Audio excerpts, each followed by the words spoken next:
How can humor and art help in the face of serious challenges? And how can an artist connect other people with their personal experience? This is Enable, the Disability Podcast, where we'll share stories, experiences, support, resources, and more for people with disabilities and different abilities. We are at Enable Podcast on social media. My name is Def Jeff Herbert. And my name is Kurt Hauer. We're talking with Frank Buffalo Hyde, an Indigenous artist who's been featured in the Smithsonian National Museum of the American Indian and other museums across the United States. Thank you for joining us, Frank. Good morning. It's great to be here. I appreciate the invite. We'll start things off just by talking about you. You were born without one arm and one leg due to a birth defect after your father was exposed to Agent Orange. What kinds of challenges did you have growing up?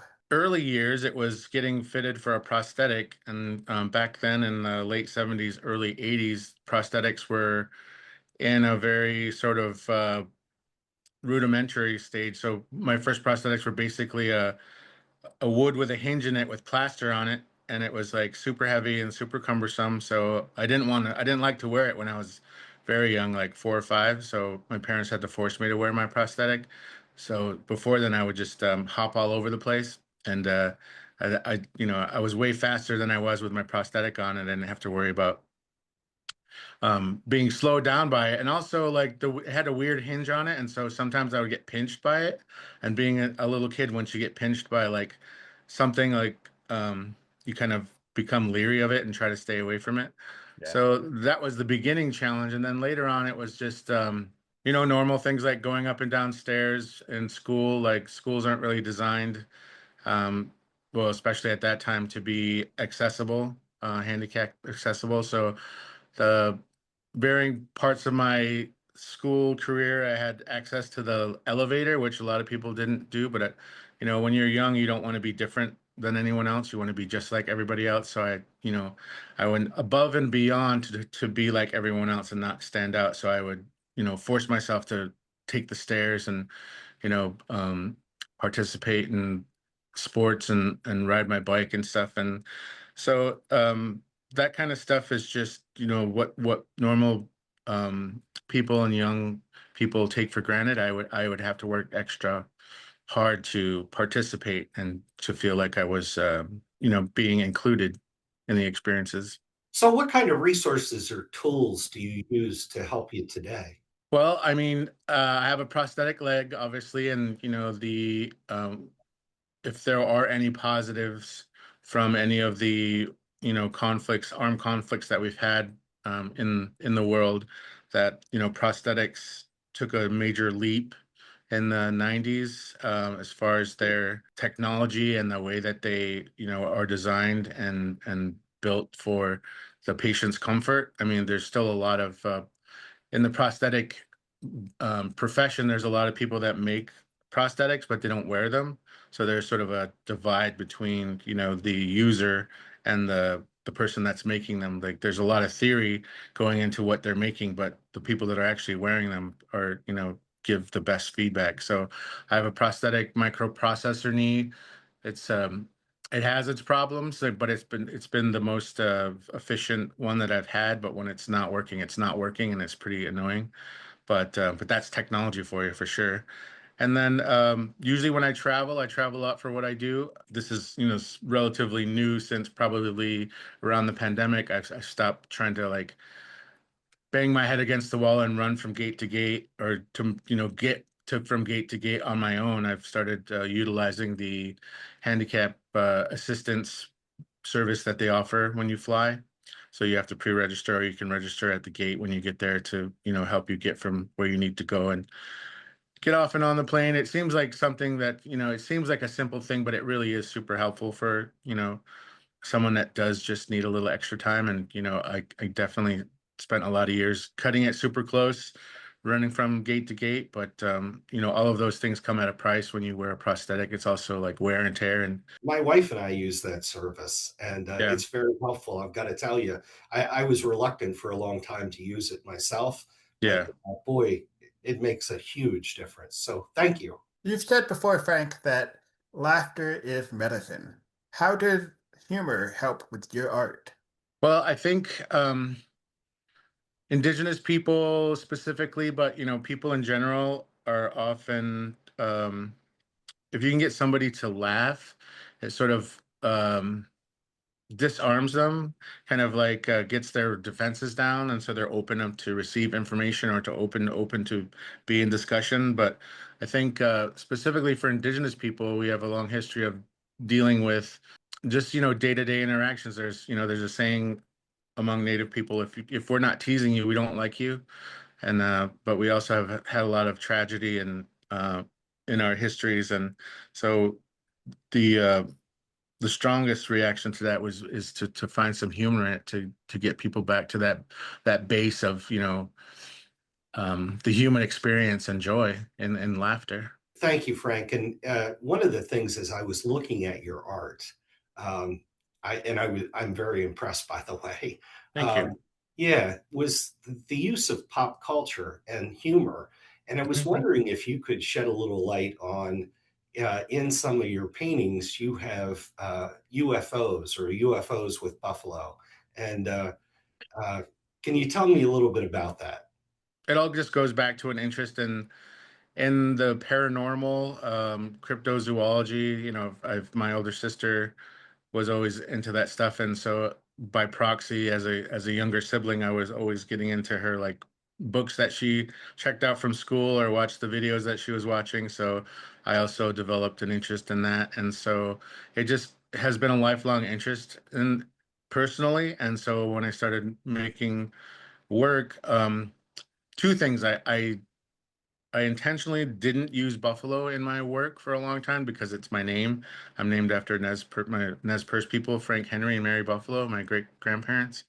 And so I thought it was too corny, like, oh yeah, my name is Buffalo, so I'm not going to use any buffaloes. But then once I figured out a way to, have it be part of my practice, then I started exploring different compositions and allegories and sort of the same thing with UFOs and flying saucers. It's just like something I'm interested in. And at some point, I kind of connected the dots, or the two wires that needed to get connected got connected, where, you should put what you're interested in definitely in your work. Um, and chances are other people would be interested in them also. But, it all comes back to that sort of, as a contemporary Indigenous artist, it's like, not a lot of people were doing that at the time when I started doing them. And so, yeah, it was just a way of incorporating my personal interest in the contemporary art lexicon and the Indigenous art lexicon, where, we're influenced by just as, everything else that everyone is, plus our culture. You mentioned cryptozoology. Hmm. the I believe in Bigfoot. So make fun of me if you will, but a lot of indigenous people believe in Bigfoot as well, and it's part of the culture. So can you tell me a little bit about that or your thoughts on that? Actually, yeah, I was part of a group exhibition at the High Desert Museum, called Sensing Sasquatch, and it just won an award, a Living History Award. And the it was a group exhibition just about that, about how Indigenous cultures revere Sasquatch or Bigfoot as medicine or as a relative, and it's not a question of if it does exist. It's we approached it from the standpoint that it does exist, and is part of oral history and the way that people live their lives. So definitely. When you're making art, you're a lot of incorporating your own personal experiences, your own ideas. As an artist, are you thinking about how it will connect with other people, or are you mostly just trying to express what's inside of you? I mean, that is the one of the issues with being an artist. It's always like, your personal interest versus what will be received well. I mean, I've been doing this a while, so I've tried on all the jackets and, put on all the hats, and sort of out of that, I've been able to craft my own visual vocabulary. So to answer your question, if I don't think it's cool, then I won't put it out in the world, and that's been sort of my litmus test going forward. Is like, if I'm not interested in it or if I don't like it, then I won't put it out in a gallery situation or in any sort of platform. So I think but every artist has to find, what where that line is, or what neighborhood they have to live in as an artist, because there are some that come up with a successful formula, and then just keep doing that forever and ever, and that's fine. But I'm the other kind of artist that's always banging my head against the wall, making new stuff and trying new things. So yeah. That's cool. One of the new things I remember when I first heard about you was you were on a reality competition or an art competition that was Hmm. filmed for a TV show Yeah. on MTV and the Smithsonian Channel. For those that didn't see it, could you explain to our audience, how you physically create art, what kind of art you create? Primarily, I'm a acrylic painter, but I also am a musician, an art writer, and I do make mixed media sculptures. But that opportunity was just at the end of COVID, and the producers contacted me, and they said, they've been looking for an artist that does contemporary native work, and they wanted to do the show. And I had a lot of questions. First of all, like, how was the selection process? And it was just, they basically did a nationwide search, talking to curators and online. And then I was kind of skeptical. I didn't want to be in the show because I was like, I'm not going to be on a show where I get eliminated in the first episode. And they're like, oh no, this isn't. We're going to do something different. Like, all of the cast members are going to be on the show for the entire show. I said, oh, that's kind of cool. So that was one thing I was worried about. It was really interesting. I did it to represent Indigenous people, to hold space for Indigenous people. And then afterwards, one thing that my friends, people, that I spend a lot of time with, one thing that they mentioned and were really struck by, that I didn't even really, I wasn't aware of it. And they're like, at no time in the reality series did I use my disability as sort of a way to, like, a calling card, like a way to identify myself. And, on reality shows, it's for, emotional reaction. So a lot of cast members were like, oh, well, this is my problem. This is what I deal with. And in comparison, if it was a disability competition, I would be like, I don't really think, it was that severe. But I also think that everybody deals with their own disability or their own way. But my point is, like, there are a lot of people out there that use their disability or as their first foot forward, and that's great and that's amazing if they're being advocates. But for me, I came into the art scene and became a professional artist at a time where I had to fit into a world that wasn't necessarily made for me. So I didn't necessarily let my disability define me, because, like, people would find out later, like when they saw my work, like, oh, like, they were like pretty shocked. And a lot of people ask me, like, are you left-handed? And I just kind of like, I'm like, yes. But yeah, so as far as I create my art, I'm like, it's an amalgamation of pop culture, our own cultures, and just it's often in reaction to a current event a lot of times, or sort of like a miscommunication between popular culture and indigenous cultures. So now that I'm getting older, like we discussed before, like I am using the wheelchair assistance, and I was part of a disability cohort for accessibility at this art organization, and also I'm using my platform to become more involved and more of an advocate, because I didn't, like I said, for a long time, I hadn't explored that part of my identity, just because it wasn't something that I let define me, because I couldn't, because it was a different world back then. The Americans with Disabilities Act was only in the 90s, and by then I was like a teenager. So, as far as accessibility, that's a relatively new term in society, and there's still a long way to go for as far as making spaces and programs accessible for people with disabilities. Well, thank you so much, Frank. And one of the things that we attempt to do with this podcast is really shine a spotlight on people's abilities and their different abilities, not so much their disability.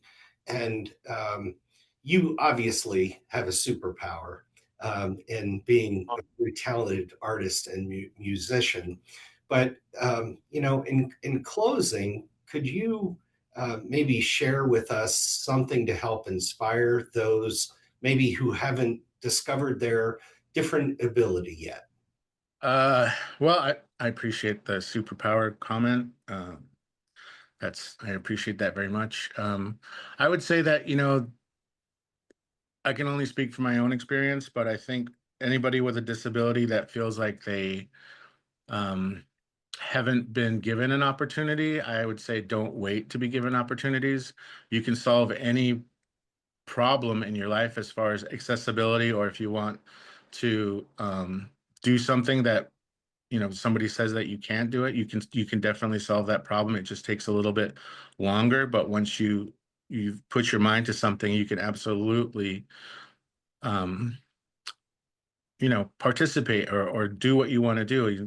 The only limitations that you have are literally in your mind, and I know there's absolutely physical limitations, but you can also what I mean by, coming to solutions is that you can find a way that you can participate on your own terms, and take pride in yourself for doing it, and taking the time to solve those problems, practical problems.